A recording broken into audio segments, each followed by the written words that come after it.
Todo esto además se marca dentro de un proyecto del grupo de estudio José Domingo Gómez Rojas, que si bien ya va a contar un correlato en el próximo número de erosión.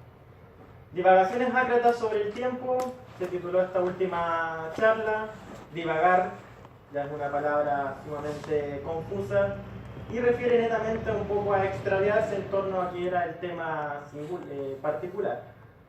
Y justamente la charla que se va a presentar el día de hoy es una divagación en el sentido de la palabra enigma del compañero Masastroza León, el grupo de estudios José Domingo Gómez Rojas, que va a hacer una pequeña exposición para que luego podamos también discutir en torno a no solo lo expuesto en esta charla, sino en las anteriores.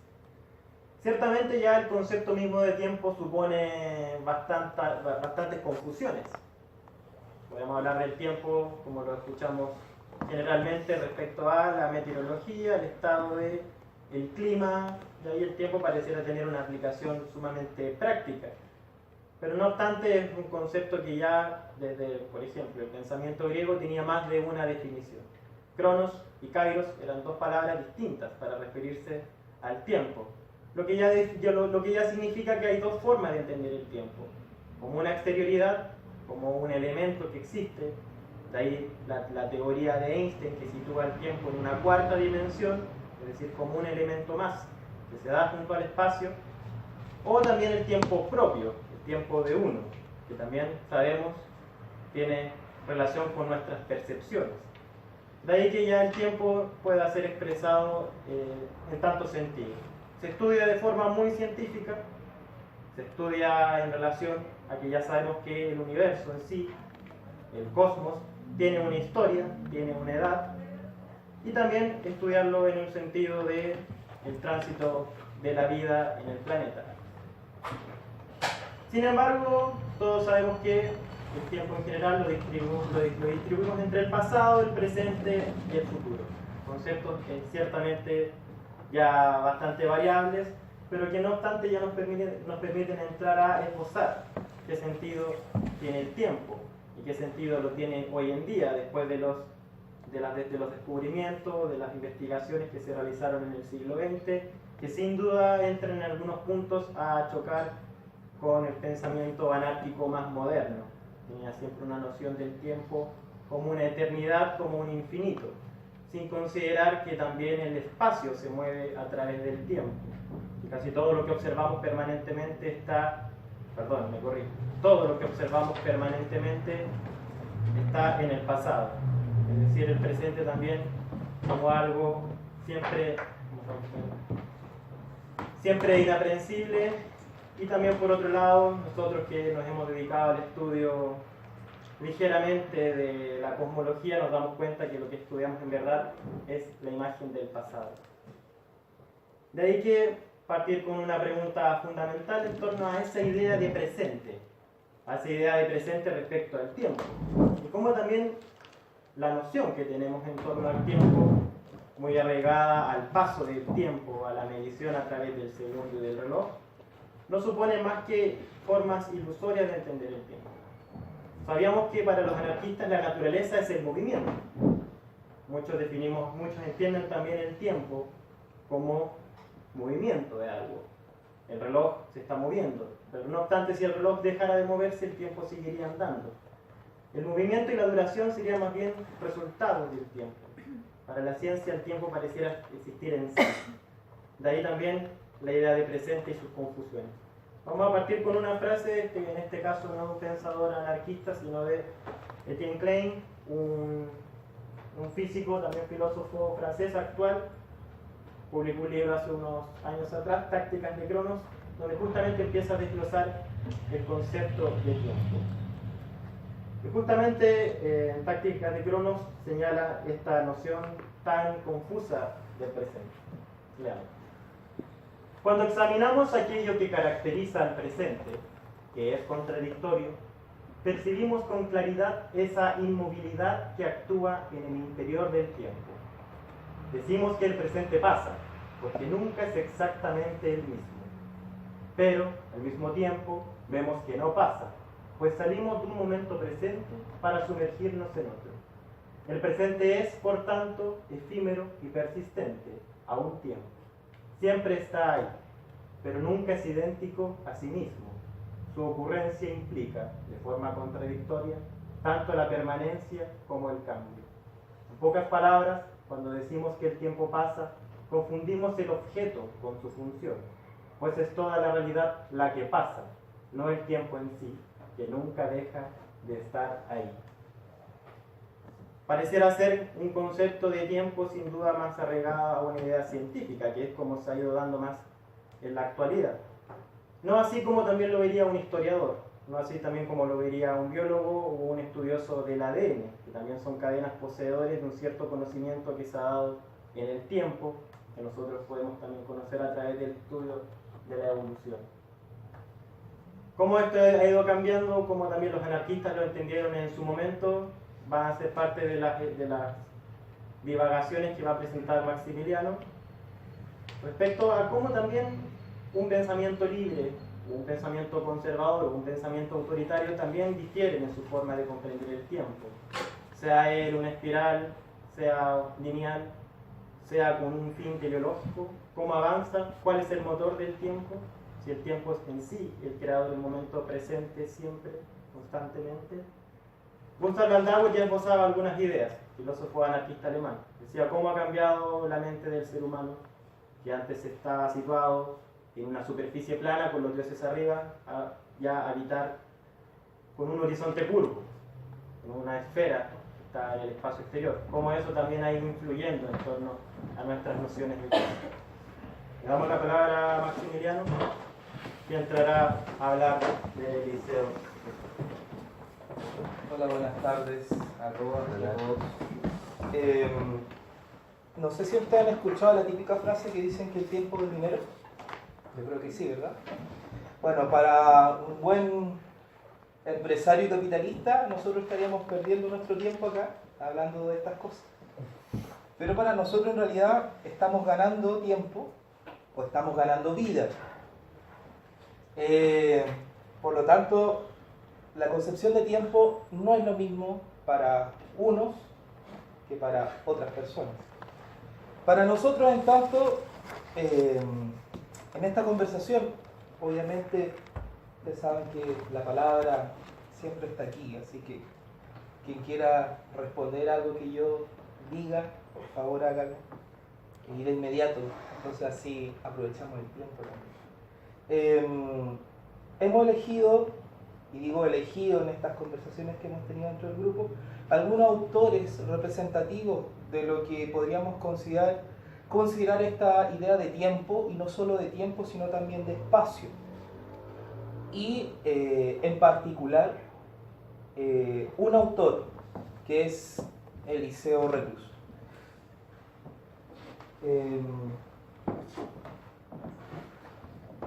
Se me perdonará la voz, pero es que estoy sumamente resfriado, entre alergia, resfrío, entonces estoy como... Bueno, para Eliseo Reclus, ¿ustedes han escuchado a Eliseo Reclus? ¿Sí? ¿Hay alguien que no haya escuchado de Eliseo Reclus o que no lo conozca? Bueno, si es que hay algún amigo o amigo que me esté escuchando y que no sepa quién es Eliseo Reclus o Eliseo Reclus, como le dicen los más cuicos, él fue un geógrafo, científico, geógrafo francés del siglo XIX, murió hacia 1905 y construyó tres grandes obras: La Tierra, la Nueva Geografía Universal y su obra final, El Hombre y la Tierra, que justamente aquí pueden ver la portada de aquel texto, que fue, en el caso que vamos a utilizar nosotros, editado por la Escuela Moderna de Barcelona, la escuela de Francisco Ferrer y Guardia. Para Eliseo Reclus, como buen geógrafo y un geógrafo social, tiempo y espacio constituían una misma categoría. ¿Y por qué lo digo como buen geógrafo social? Porque para algunos geógrafos el espacio es diferente al tiempo. Como para los historiadores, la categoría tiempo vendría a ser una premisa mucho más importante de lo que es el espacio. De allí una primera diferenciación con el clásico pensamiento marxista, que apelaba a un materialismo histórico, a un determinismo histórico, hacia una cronología hacia adelante de un progreso material y economicista.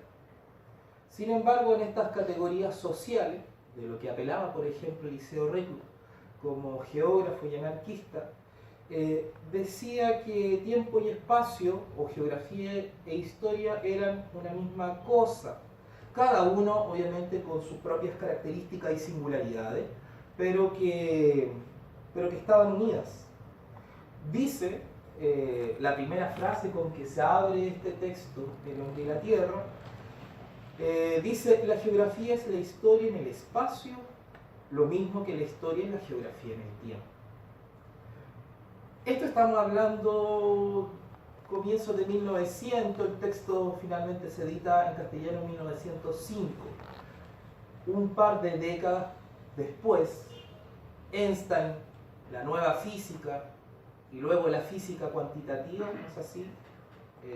O la mecánica cuántica en la física, hablará de que el tiempo es efectivamente una cuarta dimensión del espacio.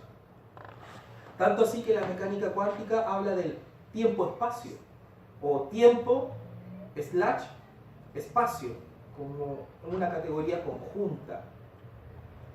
Evidentemente, Eliseo Reclus no contaba con los conocimientos de ciencia y de física que vendrían a caracterizar el siglo XX. Sin embargo, en esta idea de progreso, de libertad, de construcción de una sociedad libre, él pensaba que todas y todos que habitan un lugar y un tiempo determinado tienen una existencia espacial y temporal que es imposible de dividir. Una primera apreciación que parecería, a buenas y primeras, muy en concordancia con esta idea de que el espacio y el tiempo forman el universo. Podríamos decir que una idea bastante adelantada para su época. Tal vez un tanto intuitiva, insistimos. Reclus no tenía estos conocimientos científicos, físicos, matemáticos para plantearlo como lo hicieron en pleno siglo XX, ¿verdad? Primera idea que creemos de importancia. Y en esta misma lógica, en la lógica del tiempo-espacio como una categoría conjunta, la gran proposición de Reclus, que está en la introducción de esta obra El hombre y la tierra. Dice, textual: la lucha de clases, la búsqueda del equilibrio y el arbitraje soberano del individuo son los tres órdenes de hechos que nos revela la geografía social. 3 puntos a tener en cuenta. Lucha de clases, ojo, que está entre comillas. Esas entre comillas no las coloqué yo, las colocó él. No es la lucha de clases que apelaba Marx, es un tanto diferente, es una categoría un poco diferente. Lucha de clases, búsqueda de equilibrio. Él también habló mucho de armonía o armonía natural, o propiamente la idea o la concepción de la naturaleza. Palabras, insisto, equilibrio, naturaleza y armonía parecieran estar en una misma ligación. Y la última idea está este arbitraje soberano del individuo, porque ¿quiénes son los que conceptualizan el espacio y el tiempo? Lo conceptualizan, es decir, establecen una relación entre lo que está pasando, lo que ha pasado, lo que va a pasar. Son los seres humanos, ¿verdad? Los animales en general viven su tiempo como un presente, por lo general. Hay alguna investigación en torno a zoología u otras cosas que dicen que los animales tienen cortos periodos de memoria, un par de segundos, incluso hasta un par de minutos. Algunos animales tendrán una capacidad un poco mayor de memoria, pero en general la característica del recuerdo, del espacio, del conocimiento, pareciera ser o haberse desarrollado propiamente en la especie humana mucho más que en las especies animales que nos rodean. Y la última idea, que está en otro texto, que es Historia de un arroyo, que dice textual también: la historia de un arroyo, hasta la del más pequeño, que nace y se pierde entre el musgo, es la historia del infinito.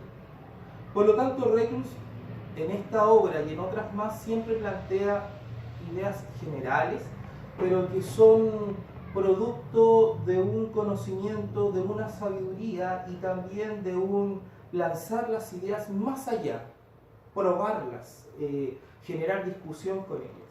Esta idea de la categoría tiempo-espacio como uno, la categoría del equilibrio, de la armonía natural y por último la idea del infinito, de un universo infinito.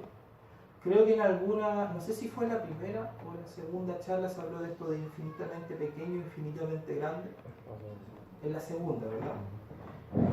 Claro, Reclus toma esta idea del infinito, infinitamente pequeño, infinitamente grande, pero lo lleva a una categoría social, del universo humano que puede ser infinito, infinito en conocimiento, en cultura, y les da otros matices como un geógrafo social.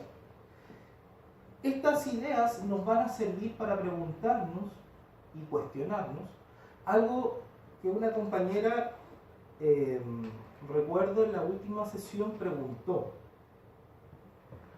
Y justamente ella apelaba a esta idea del progreso, ¿verdad? Y lo mencionó. En esta idea del tiempo, del espacio, del desarrollo, ¿qué vendría siendo el progreso? Eliseo Reclus, en el último capítulo de esta obra El hombre y la tierra, del volumen 6, titula El progreso, tal cual, a este capítulo. Y aquí, no sé si se alcanza a ver bien la imagen, pero esta es la imagen del capítulo, la cabecera del capítulo.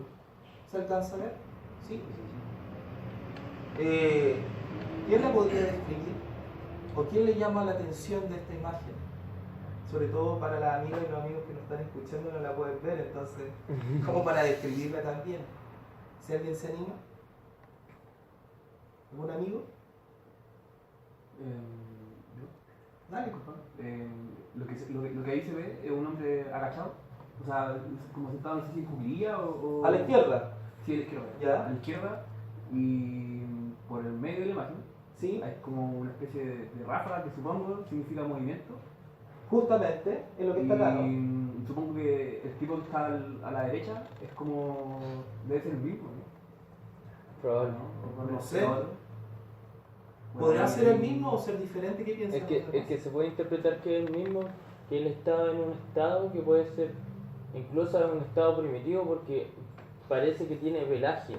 Entonces después está de pie y está Parece con ropa. desnudo también, claro. No se alcanza a ver el detalle, no sé si lo alcanzan a ver ahí. ¿Tiene una roca en la mano? Efectivamente, él pareciera ser entre un primate por ahí, ¿no? Pero lo que lo diferenciaría del primate es que justamente él en su mano derecha, porque para que no lo escuchan, él está de espalda, entonces se le ve simplemente la espalda y la cabeza llena de pelo, y en una de sus manos una gran roca. Pero pareciera esa roca tener como un cierto filo, tener un, no sé, da la impresión de ser una cierta herramienta, ¿verdad? Pareciera ser. Y claro, y por el otro lado, del lado derecho, tenemos a un ser humano moderno, ¿no es cierto? El Homo sapiens sapiens, si lo comparáramos con este otro. Claro, esos son como lo más llamativo de la imagen, sin embargo, lo que está al medio, y lo que su compañero más aquí afirma como una ráfaga, en realidad es un torbellino. Entre las dos imágenes, Kupka, que es el dibujante, ilustrador de este libro, coloca un torbellino. ¿Cuál es el nombre de disculpa? Kupka. Kupka. Esa es la firma del dibujante. Coloca un torbellino. Y lee muy bien lo que Reclus está postulando en esta idea de progreso, que es la idea del movimiento. Creo que también se conversó en alguna medida, creo que en la semana pasada. La idea del movimiento y la idea, no es así, del torbellino, de la ráfaga, del torbellino, de la fuerza, que son conceptos muy físicos, pero que en esta idea del siglo XIX y comienzos del XX se llevan al mundo de la ciencia social. En ese mismo contexto, el epígrafe del capítulo dice: el verdadero progreso es la conquista del pan, con mayúscula, y de la instrucción, también con mayúscula, para todos los hombres. Bueno, debería ser para todos los hombres y las mujeres, pero Reclus está escribiendo en el 19 y todos sabemos lo que implicaba eso, ¿verdad? Pero bueno, el verdadero progreso es la conquista del pan y la instrucción para toda la humanidad, podríamos decir hoy día. Y es significativo porque el pan vendría siendo aquello progreso material del cual muchos hablaban, del tener para satisfacer las necesidades básicas, alimentación, vivienda, transporte, etc. Y la instrucción, este universo infinito, que es la cultura, es el aprendizaje, es el conocimiento. Para él, para Reclus, insisto, estos vendrían siendo los dos elementos más importantes en la concepción de un progreso. De un progreso que si uno lo llevara simplemente de izquierda a derecha, vendría siendo un progreso lineal, ¿verdad? Desde lo primitivo a lo moderno. Pero que bajo esta lógica, que es la lógica del pensamiento anárquico, libertario, está cruzada por este torbellino, que puede ser un torbellino de ideas, por el torbellino de las revoluciones, por el torbellino de la historia, por el torbellino de los lugares en los cuales vivimos. De ahí entonces que, para Reclus, en este capítulo existan algunas palabras o ideas asociadas al progreso, tales como este torbellino o remolino, que no vendría siendo más que la sucesión de las edades. Sucesión de las edades que pueden ser cosmogénicas, es decir, desde que se creó el universo, que pueden ser geológicas, la estructuración del planeta Tierra, como actualmente lo conocemos, o estas ideas de la civilización. Cuando estaban en el colegio, yo creo que el 90 y tanto por ciento de quienes estamos acá pasamos por el colegio, ¿verdad? En el colegio le hicieron como una actividad la línea de tiempo. Sí. ¿Alguien que no le hayan hecho esa actividad? Es muy común hacer una línea de tiempo, ¿verdad? ¿Y qué es lo que tiene la línea de tiempo? Una línea que tiene un origen y un destino, ¿verdad? Literalmente es una línea, una dirección. Entonces, aparentemente esta idea del remolino o del torbellino se opone a esa linealidad. ¿Hay algún sentido en el remolino, en el dibujo del remolino, del torbellino, de las fuerzas que operan en él? Pareciera que no es tan así. Pareciera que las edades o las historias que nos han contado no son tan lineales. Primer punto que coloca en tensión Eliseo Reclus para decirnos, ojo, que el tiempo y el espacio que hemos estudiado, que hemos aprendido y que discutimos día a día, no es el único. Él habla desde Europa, por cierto, no es el único. Parecieran existir otros más. La otra idea de progreso es el progreso material. El llenar la guatita, ¿no es así? El tener vestimenta. Al día de hoy diríamos que el progreso puede ser un progreso incluso tecnológico. Hay gente que cree que el celular es un progreso, ¿verdad? Que sin celular no se podría vivir. Por lo tanto, el progreso vendría siendo la aportación o la saciedad de ciertas necesidades. Hay quienes tenemos celular, pero si lo perdemos, no pasa nada. Bueno, pero hay gente que cree que la saciedad de las necesidades básicas tiene que ver con mayores tecnologías, por ejemplo, o en nuestro caso, con la saciedad de aspectos culturales, o del conocimiento, o de este universo infinito que es la cultura. La otra idea tiene que ver con el movimiento. Eliseo Reclus en particular tiene un libro que se llama Evolución y Revolución, y habla justamente acerca de esta idea del movimiento permanente en el cual nosotros estamos, que toda evolución es una revolución y que toda revolución es una evolución permanente.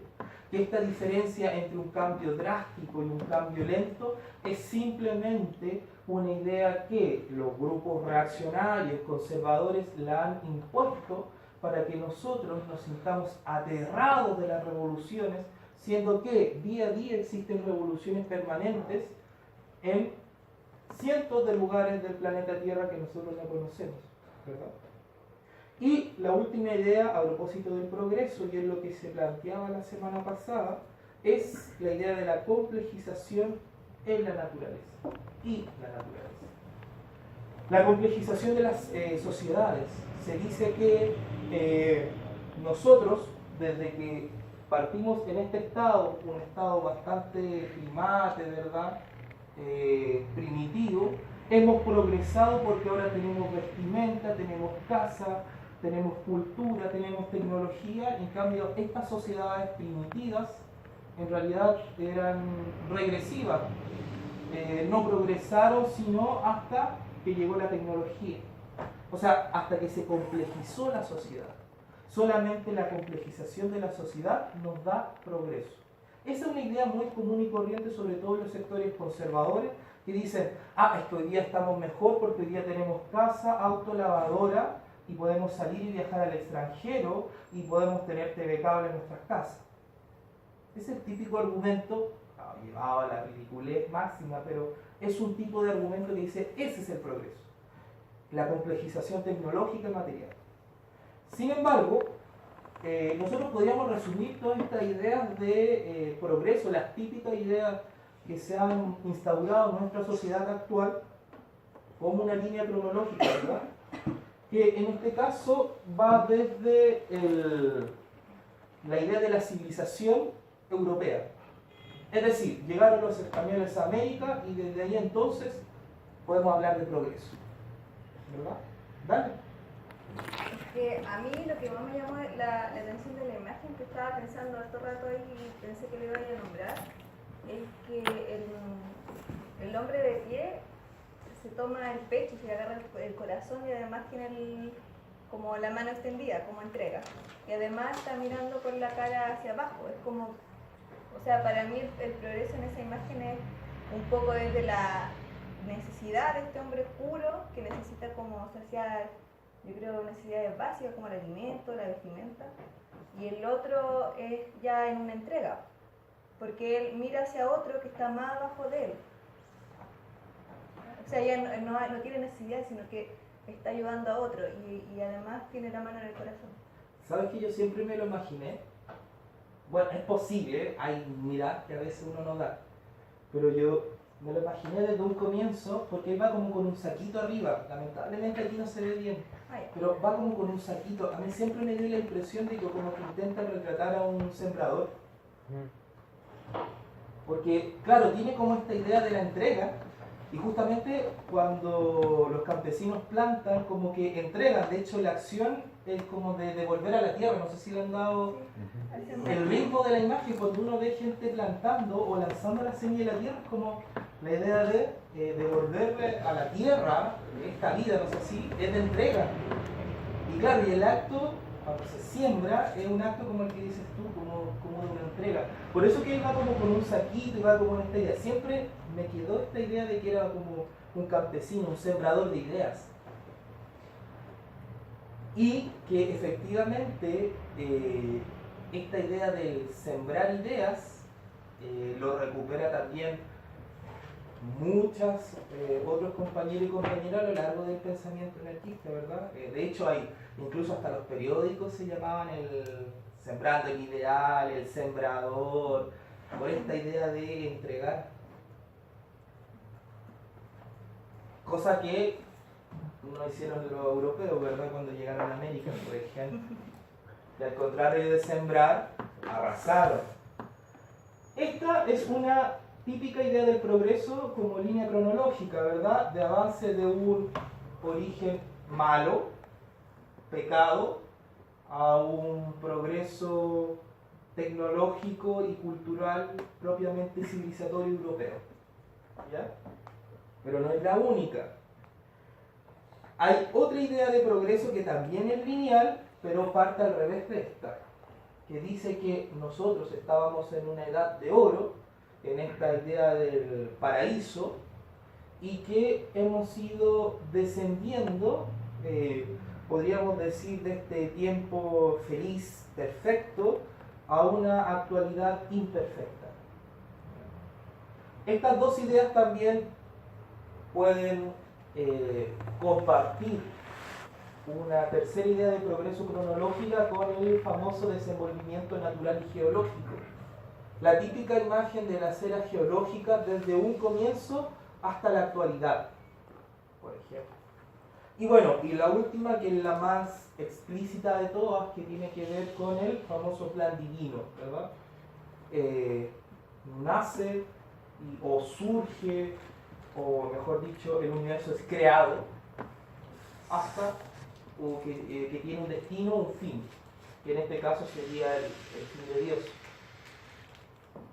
Pero esas ideas comunes en torno al típico progreso lineal y cronológico también hacen mella o están en contraposición a esta famosa idea de revolución. La típica idea de revolución como quiebre, ¿verdad? Sin embargo, Reclus, Kropotkin y otros más decían, oye, la revolución es parte de la naturaleza. Todos los días hay revoluciones. ¿Qué revoluciones, por ejemplo, conocemos nosotros? ¿O hemos escuchado o hemos visto? ¿Qué revoluciones, por ejemplo, han visto hoy día? Un terremoto. Un terremoto, una revolución, por ejemplo. ¿Qué otro? Un maremoto. También. ¿Qué más? Una fuga. ¿Una qué? Una fuga. Una fuga. ¿Qué más? Nacimiento de un bebé, por ejemplo. Por ejemplo. ¿Qué es la más? Y lo llaman los anarcos de la época de este siglo XIX, comienzo del XX, dice que la mayor revolución de todas es el nacimiento. Porque literalmente el bebé tiene que, ahí sí que fugarse. Y esa es la fuga más espectacular de todas, porque dice, raja el vientre materno para pasar de ser alguien que estaba en, para pasar a ser sí mismo. Es interesante esa idea de la revolución, que no es la típica revolución que nos dicen los conservadores, ¿no es cierto? Que la típica revolución política, los anarcos decían, en todo tiempo y en todo espacio, en todo momento y lugar hay revolución. Desde el nacimiento de un bebé, desde que una flor se abre para que venga la abeja y comience su trabajo, hasta las revoluciones que nosotros podemos hacer, ¿verdad? Etcétera. Quisiera tomar algunos textos, por ejemplo, en este caso de Kropotkin. Él ya establece una línea de la revolución política. Estos dos párrafos los saqué de Palabras de un rebelde, un texto de Kropotkin, y que hablan justamente en torno a esta idea de decadencia, descomposición, revolución y estallido. Dice: decadencia y descomposición de las formas existentes y general descontento, ardua elaboración de formas nuevas y deseo impaciente de cambio. Tal ha sido siempre el estado de las sociedades el día anterior a las grandes revoluciones. Recordemos que Kropotkin, al igual que otros muchos, siempre decía, en cualquier momento puede estallar la revolución. Hay que estar preparado siempre para ello. La Goldman siempre decía andar un libro en el bolsillo por si acaso si se cae la cárcel, ¿verdad? Puede que llegue la revolución, hay que estar preparado, ¿no es cierto? Hay muchos que hablaban siempre de eso, que la revolución puede llegar, la revolución política puede llegar en cualquier momento y en cualquier lugar. Y eso era lo interesante, que la idea de revolución no está determinada para algún grupúsculo o un grupo partidario o una comunidad, sino que es posible que llegue en cualquier momento y en cualquier lugar, en cualquier parte del planeta. Y él dice, ahora, es más, a veces puede que llegue y no estamos preparados. Dice, por 2 veces la revolución estuvo a punto de estallar en 1754 y en 1771. Nos dice un historiador hablando del siglo XVIII. Íbamos a escribir en 1848 y 1871. Pues bien, por no haber estallado entonces, fue más fecunda y poderosa a últimos del siglo. Se está refiriendo justamente a la Comuna de París. Porque la revolución no estalló antes ni estalló ahora, se refiere, insisto, a 1871, fue mucho más fecunda. Hasta el día de hoy, por ejemplo, nosotros podemos leer los textos de Louisa Michel, La Comuna de París, leer los textos justamente de Kropotkin o de Reclus en torno a la idea de la comuna, y que son pilares de la idea comunista. Insisto, comunista en el sentido anarquista, no del Partido Comunista. De la idea comunista, de la idea de la comunidad, de la idea de la federación. Porque, ojo, la historia, generalmente la historia marxista, habla de que la revolución se hará en un momento y en un lugar cuando caiga el Estado, después de que el proletariado se haya tomado el poder, etcétera, etcétera, etcétera, ¿verdad? Estos tipos dicen, no, puede estallar la revolución, la podemos hacer aquí y ahora, y puede ser una revolución como la comuna, que tiene un momento y un lugar determinado y que sus efectos pueden ser catapultados literalmente para toda la humanidad.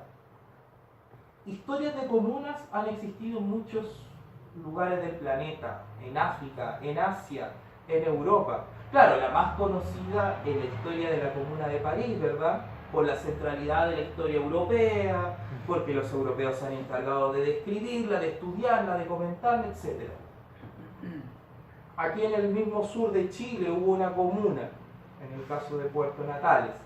Habrá durado 3 días, pero fue comuna al fin y al cabo. Y así sucesivamente. ¿Por qué? Porque el lugar y el momento te caracteriza, o el tiempo y la geografía te caracteriza el alcance que pueden tener estas revoluciones. Pero volvemos a la idea de Reclus, que es la idea de la armonía, del equilibrio natural.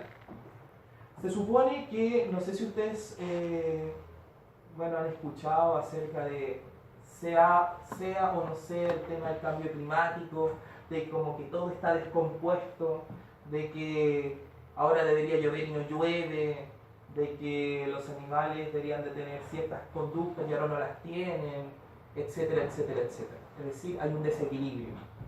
Bueno, la idea del progreso asociado a la armonía es que el progreso está asociado a la naturaleza, y la naturaleza tiene ciclos armónicos.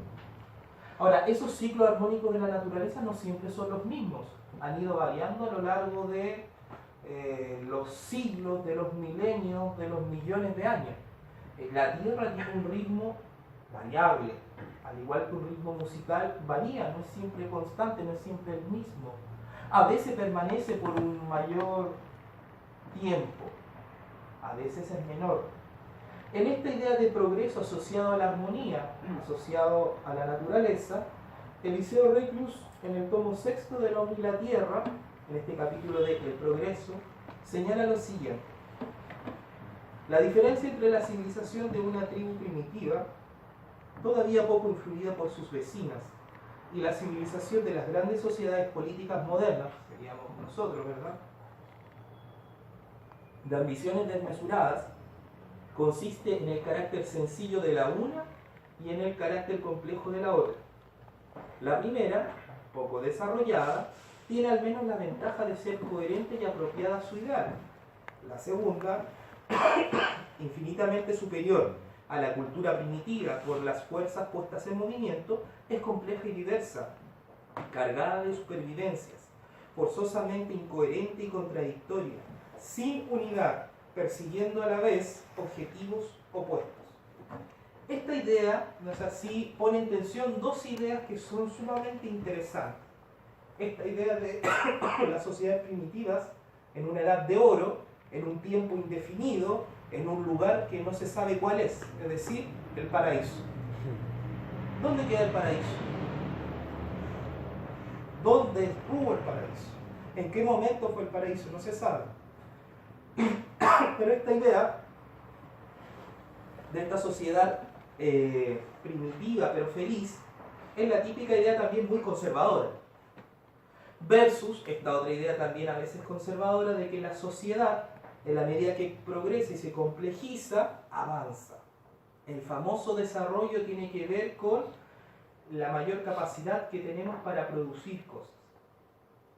Bueno, él establece, Reclus, esta idea de que ni lo uno ni lo otro. Puede que las sociedades antiguas hayan sido más felices porque fueron coherentes en los objetivos que tenían como sociedad o como cultura, en el lugar donde vivían y en el momento en que vivían, para saciar estas necesidades, por ejemplo las materiales, el pan del que habla Kropotkin, pero también de la instrucción, es decir, de la cultura, de la saciedad del conocimiento, el famoso conocimiento ancestral, muy ligado a la naturaleza, a las plantas, a los ciclos naturales de los animales, de las estrellas, de los ríos, etc. Por lo tanto, no vendría siendo ni la idea del paraíso, sino la idea de una sociedad antigua que es coherente entre los medios que tiene y el momento en el que se desenvuelve, pero también es coherente con el momento en el que nosotros nos encontramos, que vendría siendo que es verdad, nuestra sociedad es muy compleja, diversa, discriminadora, desigual, violenta, que atenta contra las libertades individuales y que pasa por encima de las libertades colectivas, que generalmente se habla de deberes y no de derechos, etc. Pero por supuesto, nuestra sociedad, como ya han pasado siglos y milenios, tenemos la capacidad y los conocimientos para darnos cuenta en que estamos fallando y proponer nuevas soluciones a esta diversidad de problemas que tenemos en lugares y en momentos diferentes. Y tenemos las capacidades para hacerlo.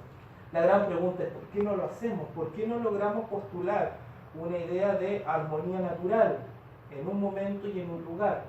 Algunos, como Proudhon, hablaban del federalismo, otros hablaban del comunalismo, de las comunas, de las sociedades pequeñas, por ejemplo. Incluso nuestras sociedades, por muy autoritarias que sean, todavía se refieren a esta idea de comunas. No sé si se han dado cuenta que incluso dentro de nuestro típico orden burocrático, espacial, todavía existen las comunas. De hecho uno le dice, oye, ¿dónde vives? ¿En qué comuna vives? En tal comuna. Porque está la idea de que las personas se reúnen en espacios determinados para compartir, en espacios un poco más reducidos, que nos permiten este encuentro cara a cara, que nos permiten el conversar, en momentos en los cuales nosotros destinamos, o momentos que destinamos para satisfacer esta necesidad, la cultura, el conocimiento, la sociabilidad. Cortito, Dale. con respecto a eso, claro, o sea, generalmente se habla de las sociedades pequeñas como una de las opciones, o de separar un poquito, de no centralizar tanto la población, porque claro, las sociedades más complejas y más modernas han ido creciendo tanto una expansión demográfica como el número de habitantes, lo que claro hace que la sociedad se vuelva mucho más variada, pero al crecer tanto una ciudad ya está haciendo un impacto, por ejemplo, ambiental bastante grande. Y también con respecto a la cantidad de personas y a esta variedad que se genera,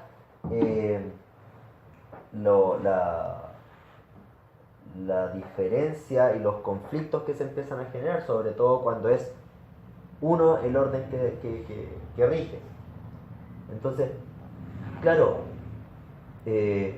una de las formas, o la forma que más se suele escuchar, es esta forma de atomizar un poquito, de volver un poquito a la sociedad más pequeña. Y justamente lo que tú decís, esto de mirarnos a la cara, el concepto de hogar y de hoguera. Antes la gente se reunía en la hoguera y ahí se formaba el hogar, donde se reunían, donde conversaban. Ahora, en una ciudad tan grande, donde vemos un choclón tan enorme de gente, no suele pasar eso, porque no se encuentran esos espacios comunes. Y no hay ciclos naturales, porque Claro. mientras tú estás durmiendo hay gente que está trabajando. Mientras tú tienes este tiempo del hogar o de la hoguera, en el cual la gente se reunía alrededor del fogón a comer y a conversar, porque el ciclo natural es de la alimentación, ¿no? Cada vez que tenemos hambre nos juntamos a comer, en familia o en grupo, para compartir. Pero ahora ya ni siquiera esos ciclos naturales son obedecidos, ¿verdad? Y obedecidos porque es una necesidad natural, pues si todos necesitamos comer, dormir, claro. Pero, por ejemplo, hoy en día nuestras sociedades mientras unos trabajan, otros duermen, mientras unos comen, otros trabajan, mientras unos tienen tiempo excesivo de ocio, otros están obligados a trabajar 12, 15, 16 horas al día. Y ya no estamos en este tiempo, ¿verdad? Ya no tenemos el tiempo, como no sé si han escuchado de repente la señora mayor dice, oh, si ya no tenemos el tiempo para conversar, o el tiempo para reunirnos, ¿verdad? Ya no se almuerza en familia. No sé si a ustedes le ha pasado, pero la típica que dice, pero es que ya no, ni siquiera nos reunimos los domingos. No está esa idea del tiempo, pero en un momento que compartimos, en un espacio que compartimos, porque el tiempo se comparte en ciertos lugares, ¿verdad? Entonces, esa idea de la unidad o del choclón de esta suciedad o sociedad o de Babilonia, en los cuales hay compartimentaciones, ¿ya? Mientras uno hace una cosa, lo otro otra, pero no, esas compartimentaciones no se relacionan. Ese es un problema. Eso es lo que él apela sin unidad, Reclus. La idea de una sociedad que comparta es muy interesante, sobre todo porque nos llevaría a volver a los ciclos temporales más antiguos, del despertar, del desayunar juntos, del almorzar juntos, del comentarnos nuestro día. Y ojo, que este tipo, Reclus, podría ser muy anarquista, pero el tipo es un tipo que ve la vida como transcurre en su momento. O sea, yo creo que si la vieran el día de hoy, nos dirían, están todos ustedes locos, como digo, literalmente. Sin embargo, ahora quisiera hacer un punto de quiebre. Porque lo que hemos hablado evidentemente parte o se establece desde lo social, desde el lugar común que nosotros tenemos y compartimos. Pero también tiempo y espacio existen desde antes que nosotros naciéramos. Y de hecho nosotros nos vamos a morir, lo más probable es que tiempo y espacio sigan. Hay formas de medir y escalar. Creo que esa fue otra de las preguntas, no sé si fue de la primera o segunda sesión, de las formas de medición. Hay escalas o formas de medir el tiempo y el espacio. Diversas formas. Esta es una, la famosa escala del tiempo geológico. No sé si alguno de ustedes la conoce, que divide eras, periodos, épocas. ¿No es así? Nosotros vendríamos a estar acá en la última época, el Holoceno. Algunos científicos, no recuerdo el nombre, postula que incluso ahora ya no estaríamos en el Holoceno, sino que estaríamos en el Antropoceno, es decir, la edad de la civilización humana. Por efecto o debido a los efectos contaminantes podemos determinar que en realidad el ser humano ha llegado a tal nivel de preponderancia en el planeta Tierra que se podría proponer una nueva época. Ya no sería el Holoceno la última, sino sería el Antropoceno. Esa es una forma de medir el tiempo y de escalar el espacio. Cuando me refiero a escalar el espacio, es decir, a medirlo como tal. Otra forma, por ejemplo, de medir el tiempo a través, por ejemplo, de datos. Por si acaso está todo esto en Wikipedia, uno lo puede meter, pero sirven mucho como para darse cuenta, nada, ¿verdad? Por ejemplo, aquí son los miles de millones de años anterior a nosotros, ¿verdad?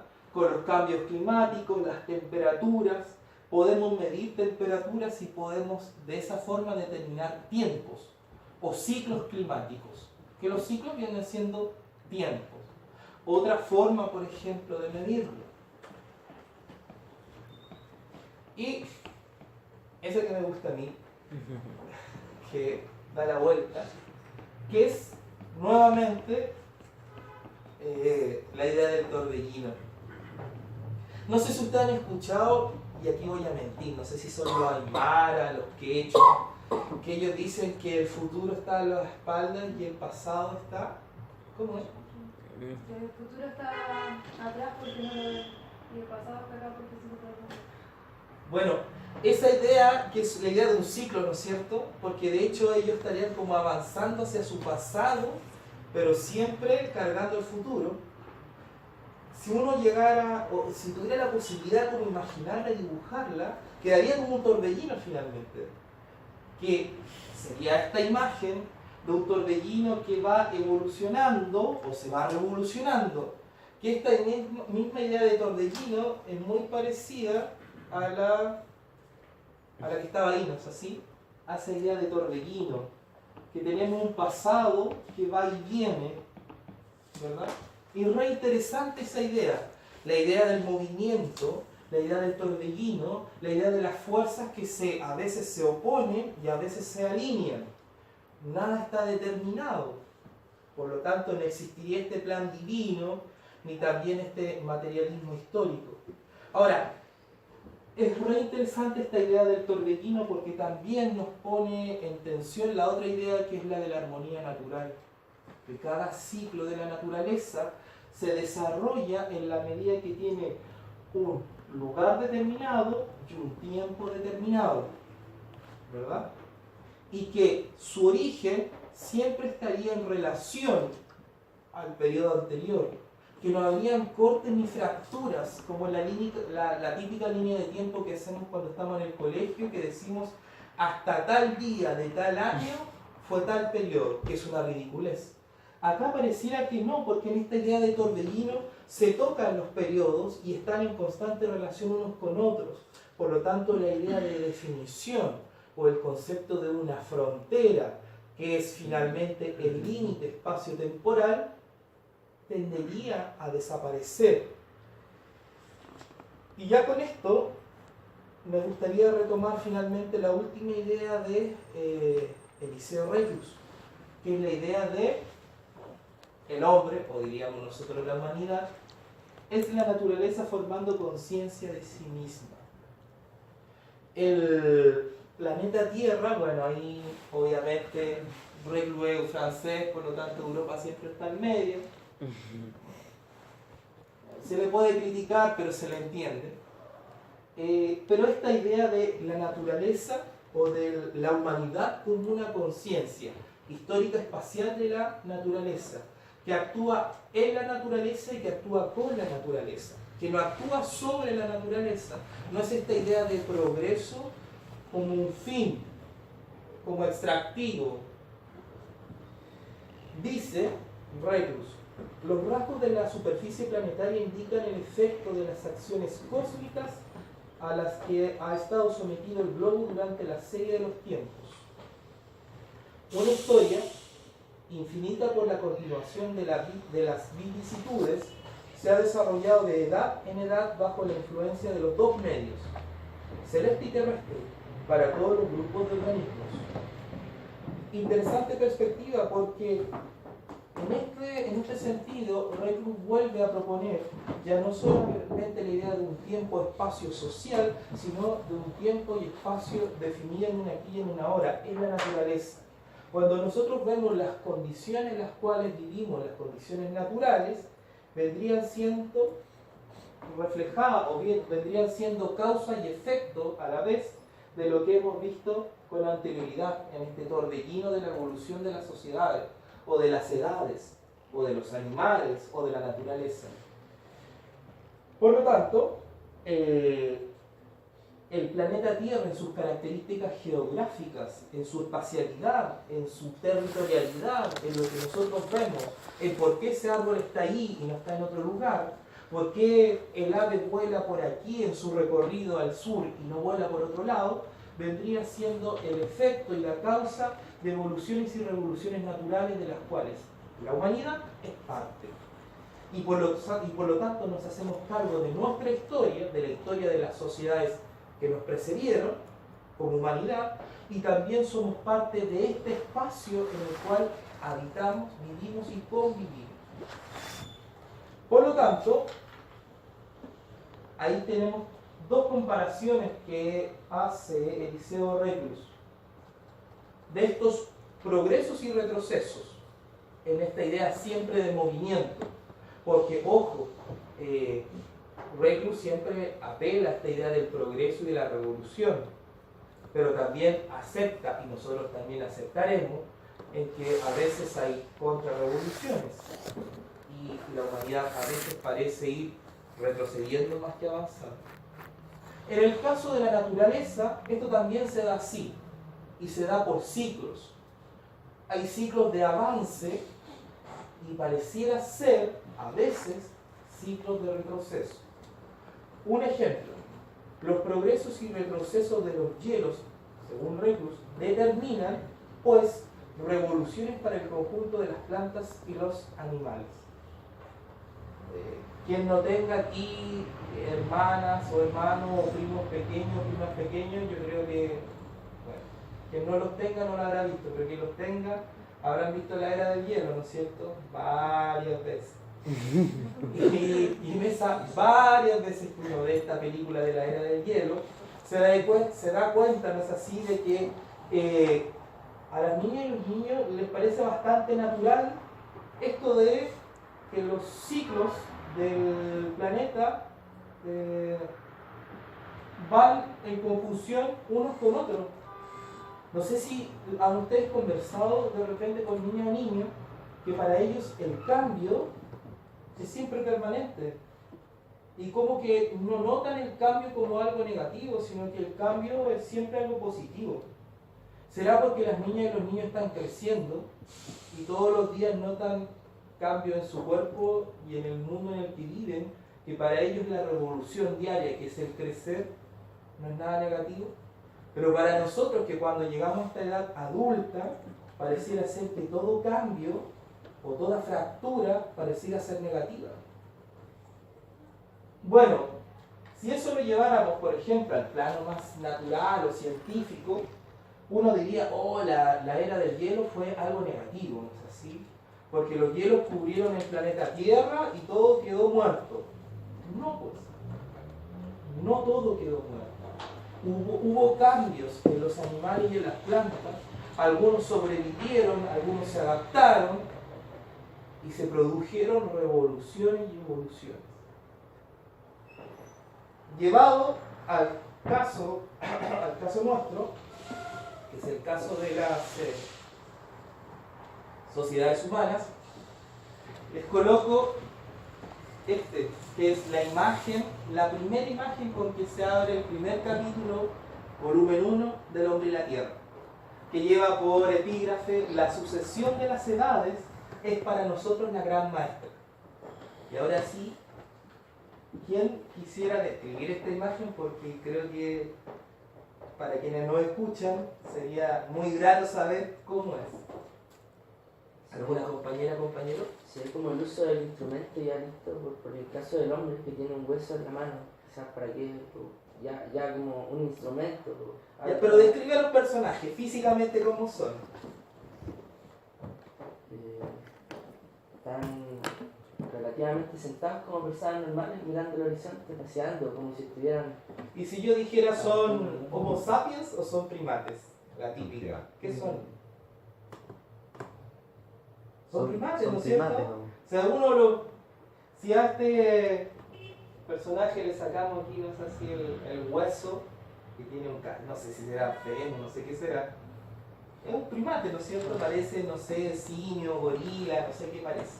Yo no alcanzo a distinguir de acá porque soy un poco piti, pero porque están los dos primates, Se supone que es un él y una claro, ella. un él y una ella, la ella con la cría. ¿La cría está envuelta en algo o es mi parecer? A mí siempre me pareció también lo mismo, pero en el libro no se alcanza a ver bien y yo también tengo mala vista, pero siempre pareciera tener como algo como hecho un pañal y ella le da como algo, como entre una mamadera, tiene... Pero efectivamente son primates, un él y una ella, un él a la izquierda, una ella a la derecha. En el caso de ella, esto también representa muy los roles históricos, ella con la cría, ¿verdad? Ella con la cría y él con la herramienta, con un hueso en el brazo derecho, un fémur gigantesco, y en la mano izquierda la misma imagen. No sé si se dan cuenta que Pareciera ser el mismo personaje que sale en el volumen 1 que en el volumen 6, solo que en el volumen 6 salía como de espalda. ¿Se das cuenta que en el volumen 6 sale con una piedra también en la mano? Es muy Pero tenía similar. la otra mano ocupada. Claro, entonces podría uno entender que era, o subentender que era como el personaje, ¿verdad? Pero, ¿por qué quisiera llevar al extremo la idea de tiempo y espacio? Primero, ellos habitan un tiempo y un espacio muy definidos, un lugar en el cual se establecieron. A mí me queda la idea de que son un hogar, constituyen una familia. O al menos eso es lo que quería asentar en este caso el ilustrador. Y en esa misma idea de que esa familia, por muy alejados biológicamente de nuestras propias características, ellos son peludos, ¿verdad? Tienen todas las características de primate, pero parecieran conservar ciertos elementos que son propios de nuestra sociedad y de nuestro actuar en común. Por ejemplo, el caso del cuidado de los niños, el caso, por ejemplo, de constituir ciertos trabajos o tener ciertas ideas o conceptos.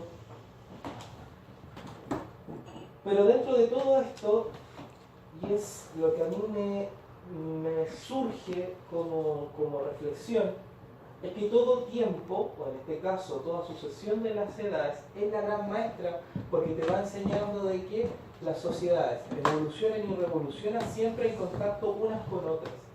El tiempo y los espacios son compartidos.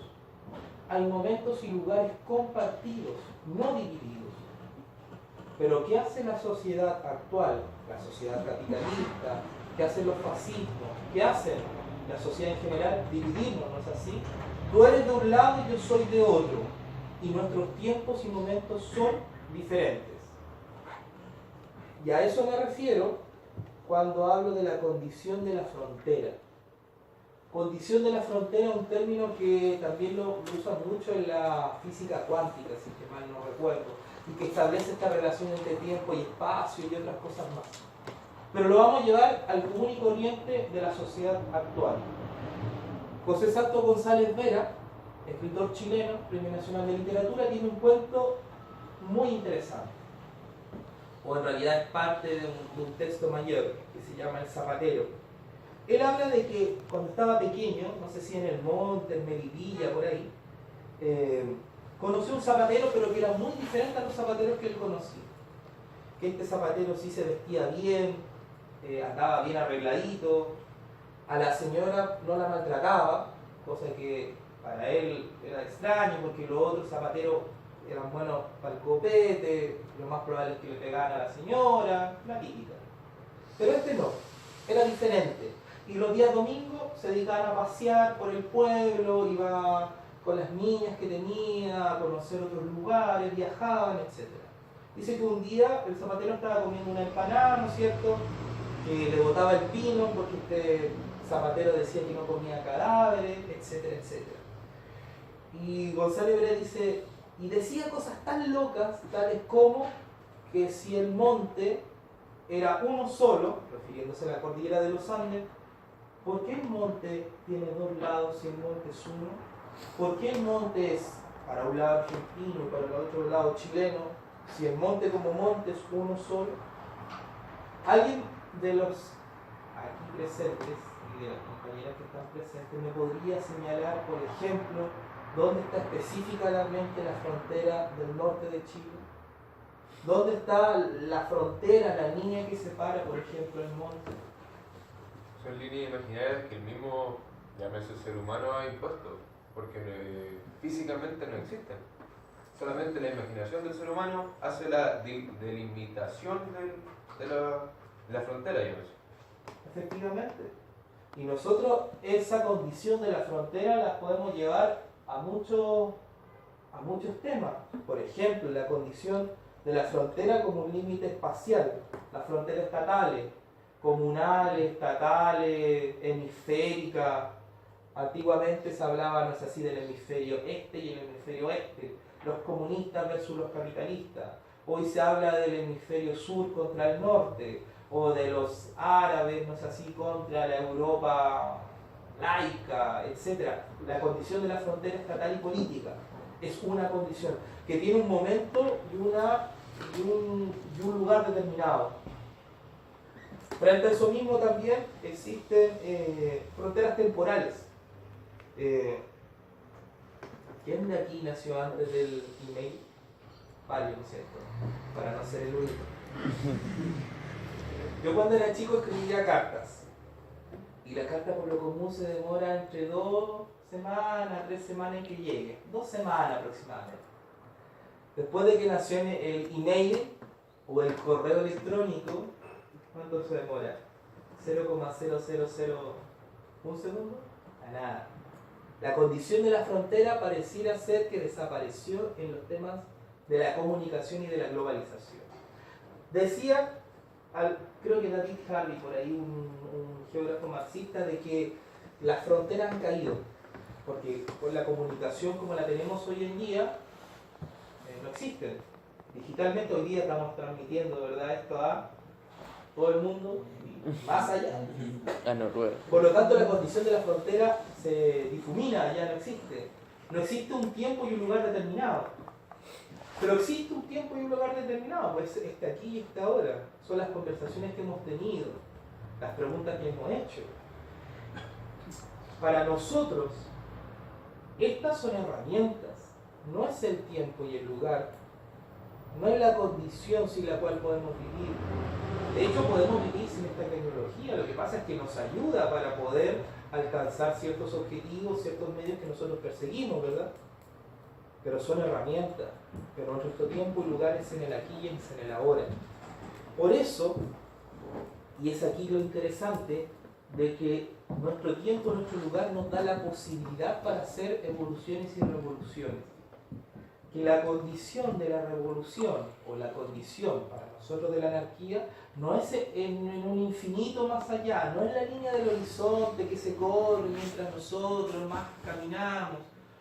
Un texto muy bonito de Galeano, ¿verdad? Es precioso. Dice, al final dice, sirve para caminar. Ok, yo lo comprendo literariamente y lo encuentro muy inspirador. Pero nuestra condición, que es una condición humana, témporo y espacial, está en el aquí y en el ahora. Sin dejar de pensar en que nosotros nos hacemos cargo de los conocimientos de las sociedades antiguas. Nos hacemos cargo de nuestro presente para dejar un legado también.